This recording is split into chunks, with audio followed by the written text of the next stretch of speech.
చిన్న ఏదో బొడిపి లాంటిది వస్తేనో నొప్పి వస్తేనో మనం తట్టుకోలేమే. అలాంటిది కడుపులో పెట్టుకొని వాడు తంతు ఆస్తాంతాన ప్రసూతికాల సమయే దుర్వార శూలభ్యథ నైరుచ్యం తరుశోషణం మలమయి శయ్యాచ సాంవత్సరి. అవునా కదమ్మా? ఆ తల్లి కడుపులో పెట్టుకొని తాను బతికుంటుందో బతికుండదో, తల్లి రక్తం చుక్క నేల కింద చిందకుండా పుట్టినటువంటి వాడు ఈ సృష్టిలో ఒక్కడు కూడా లేడు. ఖచ్చితంగా ఆ రక్తం పంచుకొని పుట్టాల్సింది. ఎవడైనా శరీరంలో అయినా కొంత రక్తం బయటికైనా అది తల్లి యొక్క త్యాగం. అందుకనే మొత్తం వేదాలు ఉపనిషత్తులు ఏం చెప్తాయమ్మా? మాతృదేవో భవ. కళ్ళు మూసుకోండి, ఒక్కసారి కళ్ళు మూసుకొని మీ తల్లుల్ని తలుచుకొని మాతృదేవో భవ. పెట్టగానండమ్మా, మాతృదేవో భవ. ఆ తల్లి నొప్పి పుట్టినప్పుడు అరిచిన అరుపు కంటే చాలా చిన్నగా అరుస్తున్నారమ్మా. మీరు పుట్టడం కోసం ఆ తల్లి అరిచిన అరుపు కంటే అధమాధమైనటువంటి మాట మీ నోట్లో నుంచి వస్తుంది. పెద్దగా మాతృదేవో భవ. తల్లి గర్భంలో నుంచి వచ్చాం మనం.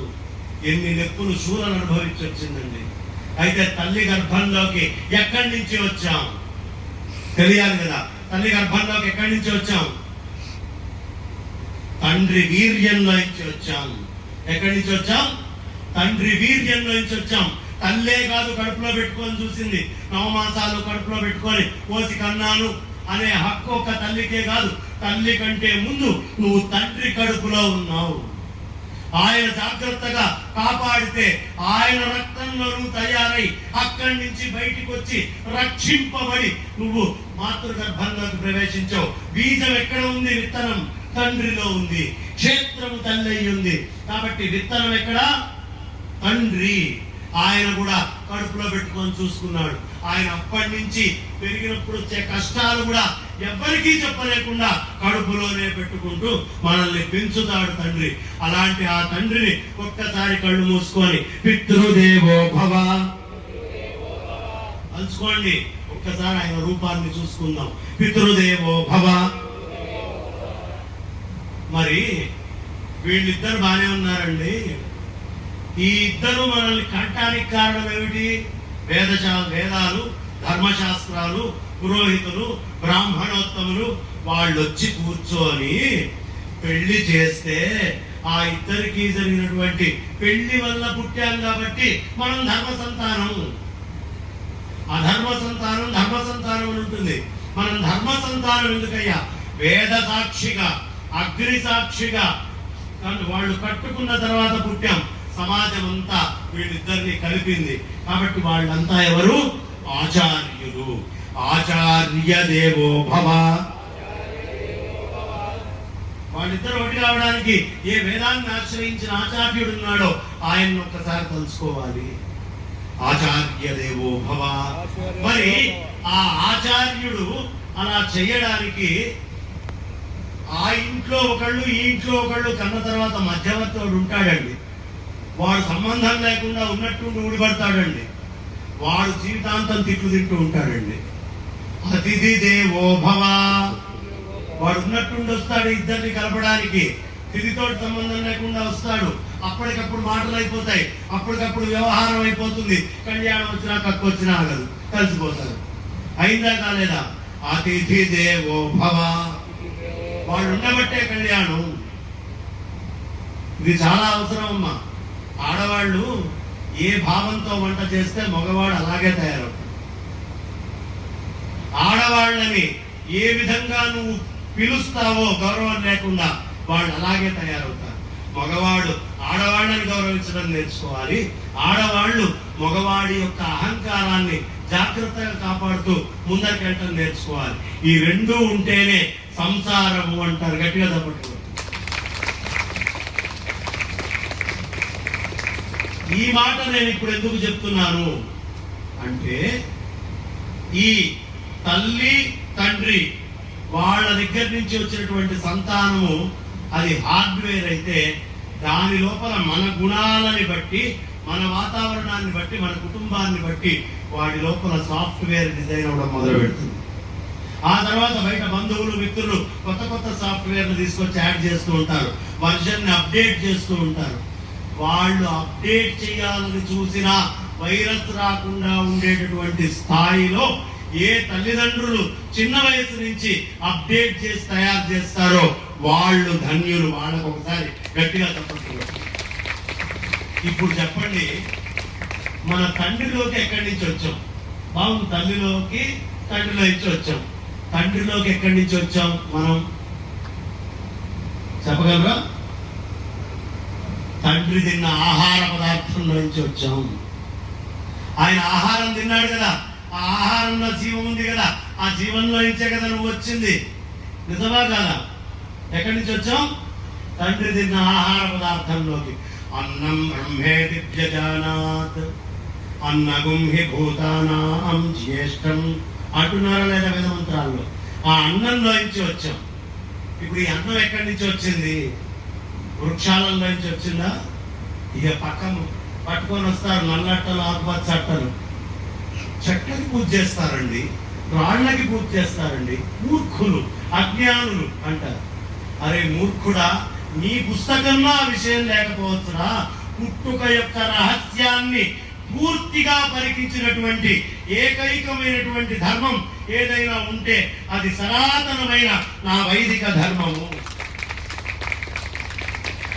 ఆ చెట్టులో నుంచే నువ్వు వచ్చావు కదా, ఆ చెట్టుకి రుణపడుతున్నావు కదా. ఇప్పుడు పిల్లలు మళ్ళీ పుట్టాలి అంటే చెట్టు ఉండాలి కదా, చెట్టులో జీవం ఉందని ఒప్పుకుంటున్నావు కదా. ఆ ఉన్న జీవంలో ఏ చెట్టు, దేవతా వృక్షాల్లో ఏ మహర్షి ఉన్నాడో, ఏ మహానుభావుడు ఉన్నాడో, ఏ జీవం ఉందో ఒక్కసారి ఆ చెట్టుకి ఇలా తిప్పితే అందులో ఉండే కోట్ల జీవులలో ఒక్క జీవుడు బ్రహ్మజ్ఞాని అయితే అతను మనల్ని అనుగ్రహిస్తాడు. అందుకని చెట్టుకి మేము పూజ చేస్తాం. ఒకటి, చెట్టు నేను రావడానికి కారణం రుణం తీర్చుకోవడం. రెండు, ఆ చెట్టులో ఏ మహానుభావుడు వసించి ఉన్నాడో. చెట్లలోనే బ్రహ్మరాక్షసులు ఉంటారు, చెట్లలోనే దేవతలు ఉంటారు. రాక్షస వృక్షాలు అంటారు. మీరు దేన్ని కొలిస్తే వాడే కడుపునొచ్చి పుట్టి బయటికి వస్తాడు. అందుకని దేవతా వృక్షాలని పూజించండి అని చెప్పారు. గట్టిగా చెప్పండి. ఎవడైనా అడిగితే సమాధానం చెప్పండి. చెట్లకు ఎందుకు పూజ చేయాలి అంటాడు కదా. ప్రతి వాడికి లోపమే. మనం అడిగేవాడిని ఏం పోయింది, అడుగుతూనే ఉంటాడు. చాలా ప్రశ్నలు మనం అడగచ్చు, మనం అడగం, తెలుసుకోం. ఖచ్చితంగా పిల్లలకి ఇవి తెలియాలి. ఎక్కడి నుంచి వచ్చాం? అన్నంలో నుంచి వచ్చాం. అన్నం ఎక్కడి నుంచి వచ్చింది? వృక్షాలలో నుంచి వచ్చాం. అబ్బే లేదండి, మేక తింటే, కోడి తింటే మేము పుట్టామండి అనొచ్చు. మాకు ఇప్పుడు జనాజ్ఞాన వేదికలు చాలా ఉన్నాయి కదా. కోరి పిచ్చివాడ, ఆ మేక తిన్నది కూడా చెట్టేరా, డైరెక్ట్ గా చెట్టు నుంచి రావాల్సింది మళ్ళీ మేకలోకి వెళ్ళొచ్చావు. ఇంతే తేడా. వచ్చింది మాత్రం చెట్టులో ఇచ్చే, డౌటే లేదు. మరి ఈ చెట్టులోకి ఎక్కడి నుంచి వచ్చాం? జనని జన్మభూమిశ్చ, అవునా? ఆ భూమిలో నుంచి వచ్చాం. నా తల్లి కడుపు చీల్చుకొని నాకు జన్మను ఎలా ఇచ్చిందో, ఈ భూమాత కూడా తనని తాను చీల్చుకొని వృక్ష రూపంలో నాకు జన్మనిచ్చింది. ఆ వృక్షంలోకి ఎట్లా వచ్చాను? భూమి ఉంటే వచ్చాను, అవునా? అందుకని భూమికి నమస్కారం చేసుకోవాలి. భూదేవ్యై నమః. ఇప్పుడు మీకు ప్రతిష్ట చేసేటప్పుడు బ్రహ్మగారు ఏం చేస్తున్నారు? ఆయన చేసే పని ఏంటండి? ధాన్యాధివాసం, జలాధివాసం, పుష్పాధివాసం, శయ్యాధివాసం. ఏమిటి అధివాసాలన్నీ అంటే? నిర్గుణ నిరాకారమైన పరమాత్మ సగుణ సాకారమై పుష్పించి ఫలించి ధాన్యాలనిస్తూ అన్నిట్లో తానున్నాడు అనే విషయాన్ని చెప్పడం కోసం వాటిన్నిట్లో మర్మగర్భంగా ఉంది నేనే అని చెప్పడానికి లోపల ఉన్నాడు. నువ్వు ఎప్పుడైతే వాటిలో అధివాసం చేసి దాన్ని తీసి ఆ కళ్ళకు ఉండేటువంటి మైనాన్ని తీసి అవసరమైనటువంటి దర్శనాలన్నీ చేయిస్తావో అప్పుడు నీకు ఆయన అనుగ్రహించడానికి యోగ్యంగా తయారవుతాడు. అందుకని తీసుకొని ఈ అధివాసాలన్నీ చేస్తున్నాం. ఎక్కడి నుంచి వచ్చాం? భూమి నుంచి వచ్చాం. భూమి తల్లి లాంటిదా కాదా? ఎందుకు చెప్పాడు వాల్మీకి? జనని జన్మభూమిశ్చ అన్నాడు. తల్లి జన్మభూమి. స్వర్గాలపి గరీయసి స్వర్గం కంటే కూడా చాలా గొప్పదయ్యా. అందుకనే జన్మభూమి ఎక్కడికి వెళ్ళినా వాడు పుట్టిన ఊరి మీద వాడికి ప్రేమ ఉండడానికి కారణం అదే. మా పూర్వీకుల ఊరండి ఇది అని చెప్తాడు. ఈ జీన్, ఆ వై, ఆ XY రావడానికి కారణం ఆ ఊర్లు, అక్కడ భోజనం, అక్కడ తిండి, అక్కడ నీరు. అవునా? భూమిలో నుంచి వచ్చావు. భూమిలోకి ఎక్కడి నుంచి వచ్చావు? భూమిలోకి ఎక్కడి నుంచి వచ్చావండి? నీళ్లలో నుంచి వచ్చాము. అదే ఇసుక ఉంటుంది ఎడారిలో, వస్తాయేమన్నా చెట్లు? రావు. కారణం జలం. జలంతో యోగ్యమైనటువంటి సంస్కారం ఆ మట్టికి లేదు. కాబట్టి భూమి కంటే ముందు మనం ఎక్కడున్నాం? నీళ్లలో ఉన్నాం. నీళ్ల కంటే ముందు మనం ఎక్కడ ఉన్నాం? అగ్నిలో ఉన్నాం. అగ్నిలో ఉన్నాం. నీళ్ల ఫార్ములా ఏంటి సైంటిఫిక్ గా? H2O, 2 హైడ్రోజన్ మాలిక్యూల్స్ అగ్నే, పైన ఆక్సిజన్ మాలిక్యూల్, ఆక్సిజన్ హైడ్రోజన్ కలిస్తే నీళ్లు వచ్చినాయి. అంతకంటే ముందు నువ్వు ఎక్కడున్నావు? అగ్నిలో ఉన్నావు.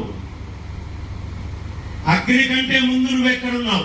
ఈ అగ్ని కూడా చాలా విచిత్రంగా ఉంటుందండి. మళ్ళీ ఇది చెప్తే ఒక గంట అవుతుంది, అందుకని స్థానికు రకంగా 1 నిమిషంలో చెప్పేస్తాను. అమ్మవారి విద్యను ఏమంటారు? చంద్ర విద్య అంటారు. అయ్యవారి విద్యను ఏమంటారు? సూర్య విద్య, నారాయణ విద్య, సూర్యనారాయణ విద్య. ఈ సూర్యనారాయణ మూర్తి కిరణాలు 3గా వస్తాయి భూమి మీదకి. ఇది భవిష్య పురాణం చెప్తుంది. ఇవాళ సైన్స్ చెప్పని విషయం కొత్తదోటి నేను చెప్పబోతున్నా మీకు. వాడు వెతుక్కోవచ్చు నేను చెప్పిన దాన్ని బట్టి. భవిష్య పురాణంలో ఉంది. చాలా మంది అడుగుతుంటారు, ముందే చెప్పొచ్చుగా, కనుక్కున్నాక ఎందుకు చెప్తారు? ఇగో చెప్తున్నాను. ఎవరైనా ఈ వీడియోల తర్వాత వింటే వాడు దాన్ని లెక్క వేసుకోవచ్చు. ఎక్కడి నుంచి పుట్టాము అంటే, ఈ అగ్నిహోత్రమైనటువంటి తత్వము ఏదైతే ఉందో, ఈ అగ్నిహోత్రము యొక్క తత్వములో నుంచి ఈ జీవము అనేటటువంటిది బయటకు వచ్చింది. దానికంటే ముందు ఎక్కడ ఉన్నాం? వాయువులో ఉన్నాం. వాయువు కంటే ముందు ఆకాశంలో ఉన్నాం. ఆకాశం కంటే ముందు పరమాత్మలో ఉన్నాము. ఇదే వేదం చెప్తుందమ్మా.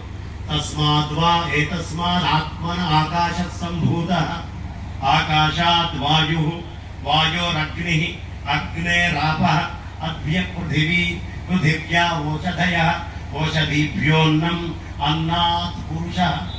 వేదం చెప్తోంది, నేను చెప్పేది. ఇప్పుడు ఈ అగ్నిహోత్రంలోకి 3 రకాలుగా ఎలా వచ్చామంటే, సూర్యుడి నుంచి కిరణాలు 3గా వస్తాయి. అదేమిటి అంటే, ఒకటి ఉష్ణ కిరణాలు, బాగా వేడిగా వస్తుంది, ఎండాకాలం చెప్పక్కర్లా, బాగా వేడిగా వచ్చే కిరణం. రెండోది వర్షకాలపు కిరణాలు. వర్షం వచ్చేటప్పుడు కిరణం వేరుంటుందండి, అది మాత్రం లాగేస్తూ ఉంటుంది ఒంట్లో ఉన్న నీటితో సహా. వర్షకారక కిరణం ఉక్కపోతగా ఉందండి, ఇదేదో వర్షం పడే సూచన అంటాం, తెలిసిపోతుంది శరీరానికి వర్షం వస్తుంది అని. ఇక మూడోది సూర్యుడి నుంచి చల్లటి కిరణాలు వస్తాయని భవిష్య పురాణం చెప్పింది. నిజమా అబద్ధమా? ఎవరైనా సూర్యుడి నుంచి చల్లటి కిరణాలు చూసారా? ఎప్పుడైనా ఒక్కసారైనా? అబద్ధమే కదా. అబద్ధమా నిజమా? అబద్ధం. ఇప్పుడు నేను చెప్తానమ్మా. సూర్యుడి యొక్క కిరణాలు చంద్రుడి మీద పడితే ఆ చంద్రుడి నుంచి భూమి మీద కిరణాలు వస్తున్నాయి. ఈ కిరణాలు ఎవరి కిరణాలు? సూర్యుడివే కదా. కాబట్టి ఉష్ణకారక కిరణాలు, శీతల కిరణాలు, 365 రకాల శీతల కిరణాలు భూమి మీదకి వస్తాయి. అంటే సూర్యనారాయణ మూర్తి అనేటటువంటి పురుషుడు, చంద్రమ తత్వము అనేటటువంటి అమ్మవారు, అమ్మవారి విద్య చంద్ర విద్య, ఆ చంద్ర విద్యలోకి ప్రవేశించి, అందుకనే కాముడు, చంద్రుడు, అమ్మవారు ఇవన్నీ ఒక ప్రదేశానికి చెందినవి. మీరు బాగా గమనిస్తే కాముడు కూడా అక్కడ వాడే. చంద్రుడు మామ ఎందుకు అవుతాడయ్యా? అది పుట్టిల్లు. అక్కడి నుంచే మాతృతత్వం అనేది ఈ భూమి మీదకి వస్తోంది. అమృత కిరణాలు వస్తాయని భాగవతం చెప్తుంది. ఆ కిరణాల వల్లే ఈ జీవం ఉత్పత్తి అవుతోంది. ఆ కిరణాల వల్లే వృక్షాలకు అమృతత్వం వస్తోంది, జీవం వస్తోంది, శక్తి వస్తోంది అని భాగవతాది మహాగ్రంథాలు, భవిష్య పురాణము, వేదము ఇవన్నీ కూడా చెప్తున్నాయి. అక్కడి నుంచి ఇండైరెక్ట్ గా వస్తాం. డైరెక్ట్ గా ఉండేటువంటి అగ్నితత్వంలో ఉన్న మనం ఇండైరెక్ట్ గా వెళ్ళి మాతృగర్భంలో. అందుకనే మనకి ఆడవాళ్ళకి పెళ్లి చేసేటప్పుడు 3 కళలు ఉంటాయంట. ఒకటి చంద్ర కళలు, 2 గంధర్వ కళలు, 3 అగ్ని కళలు. మగవాడికి ఉండవు ఇవి సోమో తదత్గంధర్వా అవునా? మంత్రం ఉందా? ప్రధాన హోమం చెప్పేటప్పుడు చెప్తారు అనయానమూఢయాధ్వాస అని. పెళ్లిలో ప్రధాన హోమ మంత్రంలో చెప్తారు. ముందు సోముడు, తర్వాత తదత్గంధర్వ, గంధర్వం నుంచి అగ్ని. 3 కళలు ఆడవాళ్ళకు ఉంటాయి. అందుకనే వాడు చాలా స్పెషల్. మగవాడికి అంత స్పెషాలిటీ లేదు. ఆ అందం కానీ ఆ రూపం కానీ ఏమి ఉండదు. ఆడవాళ్ళు ముందు చూసినా అందంగా ఉంటారు, వెనక నుంచి చూసినా ఉంటారు.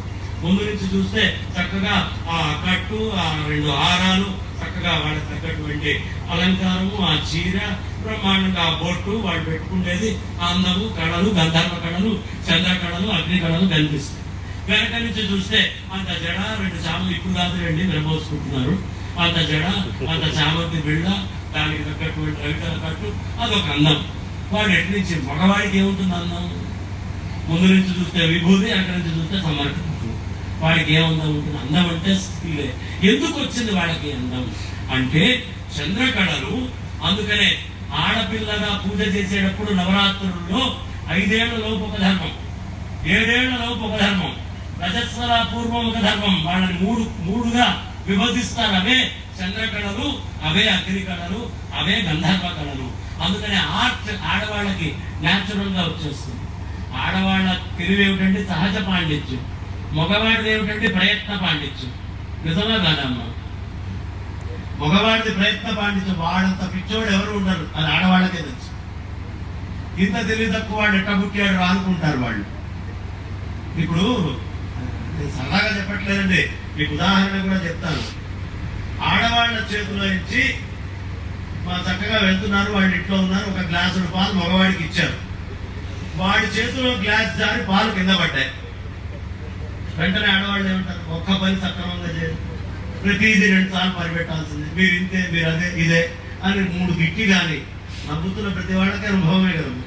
పుడుస్తాం, మనం పని చేస్తాం, కానీ ఎప్పుడు చేస్తాం? గిట్టి చేస్తాం. ఇదే గ్లాసు పొరపాటున ఆడవాళ్ళ చేతిలో నుంచి పడ్డదనుకోండి, అప్పుడేమవుతుంది? కాదు, ఇప్పుడు చెప్తే అసలు రహస్యం. అయ్యో పొద్దుటి నుంచి అన్ని జారిపోతున్నాయండి, ఏమన్నా తేడా అంటారా? ఇబ్బందా? ఇది ఏమన్నా పొరపాటు? ఏం లేదు, పొరపాటు జారిపెట్టుకో అంటాడు వాడు.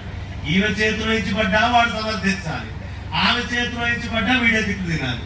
ఇది సహజ పాండిత్యము, ప్రయత్న పాండిత్యానికి ఉండేటటువంటి తేడా ఆ కాస్త ఉంటుంది. కాబట్టి ఈ చంద్రతత్వపు కళలు స్త్రీత్వానికి ఎక్స్కి ఎక్కువ వస్తుంది. వై సౌరతత్వం నుంచి వస్తుంది, ఎక్స్ చంద్రతత్వం నుంచి వస్తుంది. ఈ 2 రకాలైనటువంటివి కలిసి సంతాన ఉత్పత్తి అవుతుంది. ఇది వేదం చెప్తోంది. కాబట్టి సూర్యోపాసన, చంద్రోపాసన 2 అవసరమే. చంద్రమా మనసో జాత. ఆడవాళ్ళకి ఎందుకండి ఎక్కువ మూడ్ స్వింగ్స్ ఉంటాయి అంటే చంద్రతత్వంతో వస్తారు వాళ్ళు. చంద్రుడికి పెరుగు తరుగు ఉంటుంది, ప్రకృతికి పెరుగు తరుగు ఉంటుంది. అక్కడి నుంచి వచ్చేటువంటి ఎక్స్ తత్వం ఇది, వై తత్వం ఇక్కడి నుంచి వస్తుంది. అందుకని చాలా డిఫరెన్స్. బాగుందండి. మరి ఎక్కడి నుంచి వచ్చాం? ఈ అగ్నితత్వంలో నుంచి వచ్చాం. అగ్నిలోకి ఎక్కడి నుంచి వచ్చామండి? వెంటనే ప్రశ్న, అగ్నిలోకి ఎక్కడి నుంచి వచ్చాం? అగ్నిలోకి వాయువులో నుంచి వచ్చాం. దీపం వెలిగించండి, గాలి ఆడకుండా పెట్టండి. గాలి ఆడకపోతే ఇది ఎట్లా ఆగిపోతుందో దీపం, అది అంతే ఆగిపోతుంది, కొండెక్కుతుంది దీపం. కాబట్టి వాయువులో నుంచి వచ్చాం. వాయువులోకి ఎక్కడి నుంచి వచ్చాం? స్పేస్. ఖాళీ ఉంటేనే కదా వాయువు వీచేది. స్పేస్ లేకపోతే ఏం వీస్తుంది? వీచే అవకాశం లేదు. వాయువు ఆకాశంలో నుంచి వచ్చాం.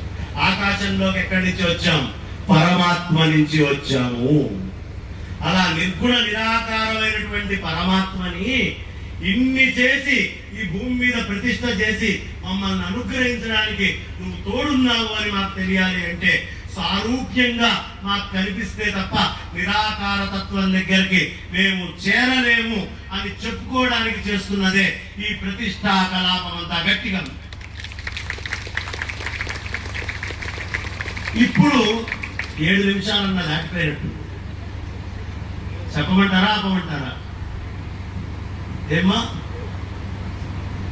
కొట్టి చెప్పమంటారా అమ్మా? సరే అంటే ఇలా చక్కగా పరమాత్మ నుంచి మనం వచ్చాం. ఆకాశం నుంచి ఒక లక్షణాన్ని అప్పు తీసుకున్నాం. అదేమిటి? శబ్దము. ఆకాశం నుంచి ఏం తీసుకున్నాం? సౌండ్. స్పేస్ లో సౌండ్ ఉంటుందమ్మా ఎప్పుడైనా. తర్వాత పరమాత్మ పరమేశ్వరుడు ఏం చేశాడు? పరమాత్మగా నాట్యం చేయడం మొదలుపెట్టాడు. అమ్మవారితో కలిసి ఆ సంకల్పంగా ఆకాశం అయ్యాడు. అవునా? ముందు ఆయన ఏమయ్యాడు? స్పేస్ కింద మార్చుకున్నాడు. ఆయన మార్చుకుంటే ఏమొచ్చింది? సౌండ్. సౌండ్ అప్పు తెచ్చుకున్నాం. ఆయన డాన్స్ ఆపలేదు. చిదంబర నటం అంటే అదే, ఆయన నాట్యం ఏమిటో కాదు. అక్కడి నుంచి మళ్ళీ డాన్స్ చేయడం మొదలుపెట్టారు పార్వతీ పరమేశ్వరులు. రెండోది వచ్చింది, అదే వాయువు. వాయువులో నుంచి రెండు లక్షణాలు ఉంటాయి. వెనక ఉన్న శబ్దము ఉంటుంది, కొత్తగా స్పర్శ ఉంటుంది. ఆకాశం టచ్ బాగుందండి అని ఎవడంటు కూతున్నవాడు. వాయువు టచ్ చాలా బాగుందండి అంటే వాయువు దగ్గరికి వచ్చేటప్పటికి ఏమైంది? స్పర్శ, టచ్ అనే గుణం వచ్చింది. స్పర్శను ఎక్కడి నుంచి అప్పు తెచ్చుకున్నాం? ఇప్పుడు మనకి శబ్దం వినిపిస్తోంది, మాట్లాడుతున్నామంటే ఆకాశం కారణం. ఆ పార్వతీ పరమేశ్వరుల నృత్యం ఆకాశంగా మారితే మనలో ఆకాశం వచ్చి శబ్దము వినడము అనడము వచ్చింది. వాళ్ళు ఇంకా నాట్యం చేశారు, వాయువు కింద మారారు. టచ్, స్పర్శ అనేటటువంటిది వచ్చింది. ఈ స్పర్శ అనేటటువంటిది వాళ్ళ నాట్యమే. ఏమప్పు తెచ్చుకున్నాం? వాయువు నుంచి స్పర్శ, శబ్దము రెండు తెచ్చుకున్నాం. అక్కడి నుంచి అగ్నితత్వానికి వచ్చాం. అబ్బా, ఈ గాలి చాలా అందంగా ఉందండి చూడటానికి అన్నవాడు ఎవడు లేడు. ఎందుకంటే అది నిరాకారం, కనిపించదు.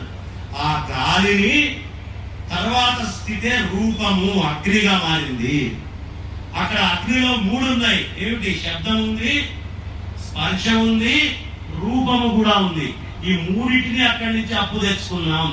అగ్నితత్వంలో నుంచి అది తీసుకున్నాం. పార్వతీ పరమేశ్వరుల నృత్యమే ఈ అగ్నితత్వము. అక్కడి నుంచి ఇంకా డాన్స్ చేయడం మొదలుపెట్టారు వాళ్ళు. అప్పుడు వచ్చింది ఏమిటి? జలము, H2O వచ్చిందా? అబ్బా, ఈ నిప్పు కనికండి భలే రుచిగా ఉంది, నాలుక పెట్టి చూశాను అనేవాడు ఎవడు లేడు. కానీ ఉన్న రుచి పోతుంది నిప్పు పెడితే. కాబట్టి రుచి ఎక్కడ వచ్చింది? జలము, నీళ్లలో వచ్చింది. శబ్దము, స్పర్శ, రూపము, రసము. రసము నీళ్లలోకి వచ్చేటప్పటికి 4 లక్షణాలతో వచ్చింది. 5వ లక్షణం ఏమిటి అంటే water has no order. Science కూడా చెప్తుంది ఇది. నీళ్లకి వాసన లేదు. వాసన ఎక్కడి నుంచి మొదలైందండి? మినరల్స్ వచ్చిన భూమిలో నుంచి మొదలైంది. కాబట్టి నీళ్లలో నుంచి భూమి వచ్చింది. ఆ భూమి గంధాన్ని ఇచ్చింది. నువ్వు ముక్కుతో వాసన పీలుస్తున్నావు అంటే గంధం కారణం. మూలాధారం పాడైతే వాసన తెలియదు, స్వాధిష్టానం పాడైతే రుచి తెలియదు. వాడికి కరోనా వచ్చింది అని. మూలాధార స్వాధిష్టాన చక్రాలు పాడైతే గుంజీళ్లు తీయాలి. గుంజీళ్లు తీస్తే మళ్ళీ వాసన, రుచి తిరిగి వస్తాయి. గుర్తుంచుకోండి. ఏం చేయాలి? గుంజీళ్లు తీయాలి. మూలాధారం గణపతి. ఆ గణపతిది భూతత్వం. మనం ఇలా గుంజీళ్లు ఎందుకు తీస్తున్నామంటే గణపతిని భూమికి దగ్గరగా తీసుకురావడం, మళ్ళీ లేవడం, మళ్ళీ దగ్గరగా లేవడం. ఈ గుంజీళ్లు తీయటం వల్ల ఎవరికైనా రుచిపోతే, ఇవాళ ఈ వైరస్ వచ్చింది, రేపు ఇంకో వైరస్ వచ్చి రుచిపోవచ్చు. ఏం చెయ్యాలో చెప్తున్నాను. ఈ పని చేస్తే రుచి వస్తుంది. ఇక మూల గంధం వచ్చింది. అవునా? గంధము అనేటటువంటిది అక్కడి నుంచి మొదలైంది. ఇక అక్కడి నుంచి భూతత్వం నుంచి ఈ 5 కలిసి పార్వతీ పరమేశ్వరులు అనుకున్నారు మేము ఒక జీవుడి కింద మారాలి అని. అప్పుడు జడమైనటువంటి వృక్షములో ఈ పంచభూతాల శక్తి వెళ్ళి వృక్షంలో చేరారు. వృక్షంగా ఈ పార్వతీ పరమేశ్వరులు లోపల ఆవహించి చేరారు. వృక్షానికి పూజ చేయడం, భూమికి పూజ చేయడం, కొండకి పూజ చేయడం, వాయువుకి పూజ చేయడం, అగ్నికి పూజ చేయడం, ఇదంతా పరమేశ్వరుల యొక్క నృత్యానికి, రూపాంకురానికి చేసేటటువంటి పూజ. ఒకటే అయినటువంటి పరమాత్మకి విభిన్న రూపాల్లో చేసేటటువంటి పూజ. గట్టిగా చెప్పండి. వాళ్ళు అనుకున్నారు ఈ వృక్షంలోకి వెళ్ళాలి అని. ఈ వృక్షములో నుంచి అప్పుడు శరీర రూపములో జీవము కింద మారింది. నీళ్లలో నాచులోంచి లేచి వచ్చింది. భూమి లోపల ఇంకొక రూపమైన వృక్షంలో నుంచి వచ్చింది. ఈ వృక్షాలలో నుంచి జీవము బయటికి ఆవిర్భావం కావడం మొదలుపెట్టింది అనేకమైనటువంటి రూపాల్లో. అందుకనే మీరు ఏ ప్రాణిని తీసుకున్నా ఆ ప్రాణికి ఆధారం ఏమిటి? వృక్షమే. గుర్తుంచుకోండి, 84 లక్షల రకాల యోనులలో వచ్చే జీవరాశులకి భోజనం ఏమిటి? వృక్షాల నుంచి వచ్చేదే. అంటే జీవము పార్వతీ పరమేశ్వరులు అక్కడ మలుచుకున్నారు. అక్కడి నుంచి ఆహారం కింద మారారు. ఆ ఆహారాన్ని నీ తండ్రి తిన్నాడు. ప్రతివాడు అడుగుతాడు, మా నాన్న నాకేమి ఇచ్చాడండి, ఆయన నేను ఎందుకు చూడాలి? వృద్ధాప్యం వచ్చాక గాడిదలుగా ఆయన అవతల వాళ్ళందరూ అన్ని సంపాదిస్తే మా నాన్న ఏం సంపాదించినా ఎత్తిన పోచాడని అని తిడతారు. అప్పుడు వాళ్ళకి చెప్పాల్సింది, అరే మూర్ఖుడా, ఆ రోజు ఉన్న ఆ అన్నంలో ఉన్నటువంటి నువ్వున్నావే, నిన్ను మీ నాన్న కనుక కాకుండా ఏ కుక్కో, ఏ పందో, ఏ ఎలుగుబంటో, ఏ ఒంటో ఏదో తింటే ఎక్కడొస్తున్నా మా జీవం? అదై పుట్టేవాడిదిరా వెధవా. మహత్తరమైన మనుష్య శరీరాన్ని ఇచ్చాడ్రా. నీ తెలివితో సంపాదించుకోగలిగితే సంపాదించుకో. ఎక్కడో పడి తిరుగుతున్న జీవస్వరూపమై ఏమీ లేకుండా పడినటువంటి నీకు ఈ మహత్తరమైనటువంటి శరీరాన్ని నీ తల్లిదండ్రులు ఇచ్చారు. ఇంతకంటే నీకు ఏమీ వాళ్ళు ఇవ్వక్కర్లేదు అని గట్టిగా చెప్పట్టుకోవచ్చు. అక్కడి నుంచి ఈ మహత్తరమైనటువంటి ఈ తండ్రి ఈ తల్లి మళ్ళీ బయటికి వెళ్తాడు. వాడు కనుక జీవన్ముక్తిని పొందకపోతే మళ్ళీ ఇంత ప్రయాణం చేయాలి. మళ్ళీ ఇంకో తండ్రిని ఆశ్రయించాలి. రుణం కొద్ది రుణానుబంధ రూపేణ పశుపత్ని సుతాలయ రుణక్షయే క్షయం యాంతి కాతత్ర పరివేదన. రుణక్షయం అయ్యేదాకా మళ్ళీ నువ్వు రావాల్సిందే, మళ్ళీ పుట్టాల్సిందే. కాబట్టి రుణానికి అతీతమైనటువంటి ఆత్మతత్వానికి చేరు అనే సందేశము ప్రతినిత్యము పరమాత్మ గుడికి వెళ్ళండి, పిల్లలకి చెప్పండి, మొహమాటాలొద్దు అని చెబుతూ ఆ భగవంతుడిని ఆశ్రయించి నమస్కరించుకోండి. అందరూ వేరే వేరే జనాల్ని కూడా తీసుకొని వచ్చి ఈ క్షేత్రం మొత్తము నిండిపోయేట్టుగా చేయండి. ఆ స్వామి అర్జునుడు పరమేశ్వరుడితో యుద్ధం చేసినప్పుడు గాంధీవంతో కొట్టినప్పుడు ఒక చార ఉంటుంది. అలా లలాటం మీద చారతో కూడినటువంటి ఆ లింగము రేరెస్ట్ లింగమమ్మ. ఇలాంటి నర్మద బాణం లాంటి బాణము చాలా తక్కువ చోట్ల చూస్తాము. చూడండి, మీరు కావాలంటే పలకరించి మాట్లాడతాడు ఆ స్వామి. నాది గ్యారంటీ. శ్రద్ధగా వచ్చి మీరు మాట్లాడండి స్వామితోటి. నిస్సంకోచంగా చెప్తున్నా, ఏదో కపడంతో మీరు రావాలనో మీరు వస్తే నాకు వచ్చేదేదో ఉందనో కాదు. సత్యం చెప్తున్నా. నా పూర్ణమైనటువంటి నా బుద్ధి గ్రహించినటువంటి జ్ఞానముతో నేను చెప్తున్నా. చాలా గొప్ప లింగాన్ని ఎక్కడి నుంచి సంపాదించి తెచ్చారు. వాళ్ళ తెచ్చిన వాళ్ళకి ఒక్కసారి గట్టిగా మనందరం కడతాను. వీళ్ళు దేవడ